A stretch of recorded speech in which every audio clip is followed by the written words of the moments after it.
Corona के खिलाफ युद्ध में हमारा पहला हथियार था कि बेड्स की संख्या बहुत बड़े स्तर पे बढ़ा दी जाए। जून के पहले हफ्ते में दिल्ली में अस्पतालों में बेड्स नहीं मिल रहे थे। आज कोरोना के जितने बेड्स हैं 13,500 बेड्स हैं दिल्ली में, जिसमें से 7,500 बेड खाली पड़े हैं।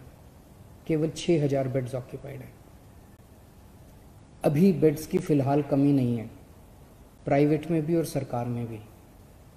लेकिन हमें हाथ पे हाथ रख के नहीं बैठना। अभी आगे का भी हम इंतजाम कर रहे हैं, और भी बेड्स खाली पड़े रहे बेड्स, लेकिन बाई चांस कल को कोरोना बढ़ गया तो उसकी तैयारी करनी है, इसलिए और भी खूब बेड्स का हम इंतजाम कर रहे हैं। दूसरा हथियार हमारा था टेस्टिंग एंड आइसोलेशन। जून के पहले हफ्ते में हमने देखा कि लोगों को टेस्टिंग करने के लिए धक्के खाने पड़ रहे थे। कुछ टेस्टिंग लैब्स ने गड़बड़ करनी चालू कर दी। पॉजिटिव को नेगेटिव दिखा देते थे, नेगेटिव को पॉजिटिव दिखा देते थे। उन लैब्स के खिलाफ एक्शन लेना पड़ा और हमने कई सारे कदम उठाए।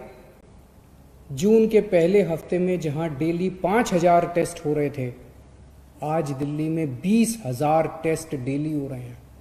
देश में लगभग सबसे ज्यादा टेस्ट डेली दिल्ली में हो रहे हैं, 20,000 टेस्ट डेली। अब किसी की शिकायत नहीं आ रही है कि टेस्टिंग में दिक्कत है।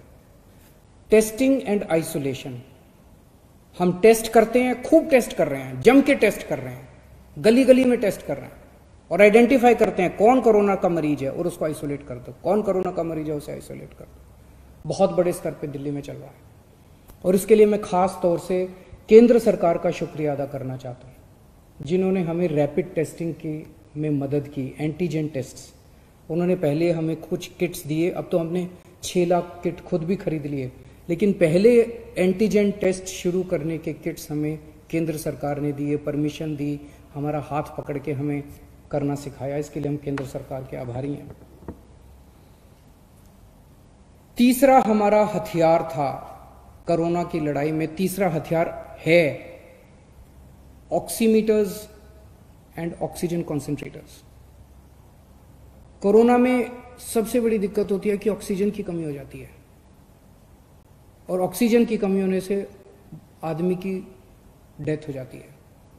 तो हमने जितने लोग घरों के अंदर अपना इलाज करा रहे हैं, सबके घरों में ऑक्सीमीटर भेज दिए। ऑक्सीमीटर होता है, उससे आप अंगूठा डाल के और पता कर लेते हो कि आपके अंदर ऑक्सीजन कितनी है। तो हमने सारे पेशेंट्स को बोला वे घंटे 2 घंटे में अपनी चेकिंग कर लेना, अगर आपकी ऑक्सीजन का लेवल कम हो हमें फ़ोन कर देना, हम आपके घर ऑक्सीजन भेज देंगे और आपको अस्पताल में शिफ्ट कर देंगे। तो ऑक्सीमीटर जो है एक तरह से सुरक्षा कवच का काम कर रहा है अपने कोरोना के मरीजों के लिए। और ऑक्सीजन कॉन्सेंट्रेटर, अगर कोई अस्पताल में आए तो उसको ऑक्सीजन की सिलेंडर की और उसकी कमी नहीं होनी चाहिए। इसीलिए हम कोशिश कर रहे हैं कि सरकार के हर बेड में ऑक्सीजन की व्यवस्था हो। तो लगभग 4,000 ऑक्सीजन कॉन्सेंट्रेटर खरीदे हैं। ऑक्सीजन कॉन्सेंट्रेटर होते हैं जिससे आपको ऑक्सीजन मिल सकती है। तो हम कोशिश है कि दिल्ली सरकार के हर अस्पताल के हर बेड के ऊपर आपको आज ऑक्सीजन मुहैया कराने की कोशिश की जा रही है। तो ये हमारा तीसरा हथियार है। चौथा हथियार है आज कोरोना के इस खिलाफ युद्ध में प्लाज्मा थेरेपी।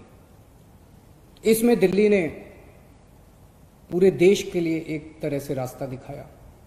सबसे पहले प्लाज्मा थेरेपी दिल्ली में ट्राई की गई, 29 मरीजों को दिया गया। 29 मरीजों के ऊपर ट्रायल काफी सक्सेसफुल रहा। उसके नतीजे हम लोगों ने केंद्र सरकार को ड्रग कंट्रोलर ऑफ इंडिया को दिए और drug and controller of India ने उसके बाद फिर दिल्ली सरकार के अस्पतालों में भी और अन्य प्राइवेट और केंद्र सरकार के अस्पतालों के लिए भी मंजूरी देनी चालू की है प्लाज्मा थेरेपी से। अब प्लाज्मा थेरेपी जो है वो कई लोग इस्तेमाल कर रहे हैं। जो पेशेंट बहुत सीरियस हो जाते हैं, वेंटिलेटर पे चले जाते हैं या मल्टी ऑर्गन फेलियर हो जाता है, उनके ऊपर तो प्लाज्मा थेरेपी ज़्यादा काम नहीं करती, लेकिन मॉडरेट पेशेंट्स को की हालत को और ख़राब होने से बचाती है प्लाज्मा थेरेपी। तो ये प्लाज्मा थेरेपी हमारा चौथा हथियार है। और पांचवा हथियार है सर्वे एंड स्क्रीनिंग। आज से दिल्ली के अंदर सेरोलॉजिकल सर्वे शुरू हो रहा है। 20,000 लोगों का सेरोलॉजिकल सर्वे होगा। घर घर के अंदर जाके सेरोलॉजिकल सर्वे कर रहे हैं, जिससे पता चलेगा कि दिल्ली में किस लेवल पे कोरोना फैला हुआ है। इस तरह के और भी खूब सर्वे और स्क्रीनिंग चलते रहेंगे। तो ये 5 हथियार हमारे हैं कोरोना के खिलाफ। हम खास तौर से केंद्र सरकार का शुक्रिया अदा करना चाहते हैं, जिन्होंने इस लड़ाई में हमें कदम कदम पे सहयोग दिया। हम मीडिया का शुक्रिया अदा करना चाहते हैं, जिन्होंने हमारी समय समय पे कमियां बताई, गलतियां बताई, ताकि हमें मौका मिला उनको सुधार करने का।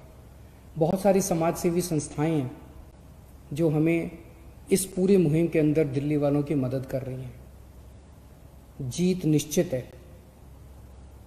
लेकिन जीत कब होगी ये नहीं कह सकते।